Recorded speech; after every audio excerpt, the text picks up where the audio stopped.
આ લોકો બધા મનસુખભાઈ કહેતા હતા. મનસુખભાઈ સાથે આપણે મારે કોઈ લેવા દેવા નથી. મારે આ ભાજપની પાર્ટી સામે લેવા દેવા છે અને આવનારા દિવસોમાં આખા ગુજરાતમાં પરિવર્તન લાવીને આમ આદમી પાર્ટીની સરકાર 2027માં આપણે બનાવીશું.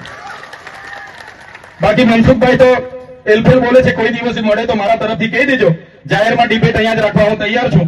એમના 36 વર્ષ થયા રાજનીતિમાં, મારા 36 મહિના થયા. વિધાનસભામાં મેં કેટલી આદિવાસી સમાજની રજૂઆતો કરી છે, કેટલા લોકો માટે મેં બોલ્યો છું. લોકસભામાં એમણે કેટલી આદિવાસી સમાજ માટે અવાજ ઉઠાવ્યો છે. એ જ વાત પર એમનું પાણી મારું પાણી મપાઈ જશે. એમના જેવો મેં બોલ બચ્ચન નથી.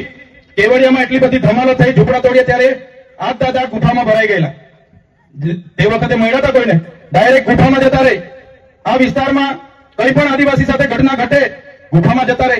આપણા બાળકોની પોસ્ટ મેટ્રિક શિષ્યવૃત્તિ જ્યારે એમની સરકારે બંધ કરી, અમે લડતા હતા, એ ગુફામાં જતા રહ્યા. આ વિસ્તારમાં જીએનએમ એમની નકલી કોલેજ ચાલતી હતી, અમે લડતા હતા, એ ગુફામાં જતા રહ્યા. આ જ પોલીસ અધિકારીઓ આપણા લોકોને દેવમોગરા જતા લૂંટતા હતા, અમે એસપી સામે લડતા હતા, એ ગુફામાં જતા રહે. બસ ઉઠી બેઠા કે ચૈતર આમ, ચૈતર તેમ, ચૈતર તેમ. મેં તો કેમ છું, રાતે ઊંઘમાં બી મારા સપના આવતા હશે એવું લાગે છે. સવારે ઉઠતા હતા તો બધું તૈયાર જ હોય.